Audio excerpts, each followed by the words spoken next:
Hi friends, நம்ம இன்னைக்கு பார்க்க போகிற வீடியோ பார்த்தீங்கன்னா வெற்றிலை அப்புறம் அதனுடைய பூ பற்றி தான். இந்த வீடியோ பிடிச்சிருந்தா மறக்காமல் லைக் பண்ணிக்கோங்க, சப்ஸ்கிரைப் பண்ணிக்கோங்க.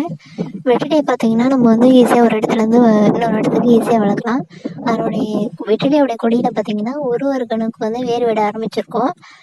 அந்த வேரை வந்து நம்ம மண்ணில் படுற மாதிரி பதியம் போட்டு அதை இன்னொரு இடத்துக்கு கட் பண்ணி ஈஸியாக நம்ம வளர்க்கலாம். வெற்றிலையோடைய பூ பார்த்தீங்கன்னா ஃபஸ்ட் ஸ்டார்டிங் வந்து க்ரீன் கலராக வரும். அப்புறம் வந்து கொஞ்சம் முதிர்ந்துருச்சுன்னா வந்து அது ப்ரௌன் கலராக மாறி அப்புறம் கீழே விழுந்துடும். வெற்றிலையுடைய இலைகளை பார்த்திங்கன்னா நம்மளுக்கு ரொம்ப தொண்டை கரகரான்னு இருந்துச்சுன்னா அந்த வெற்றிலையுடைய இலைகளை வந்து நம்ம மென்று நம்ம சாப்பிட்டோம்னாவே வந்து அந்த தொண்டையோடைய கரகரப்பெல்லாம் போயிடும்.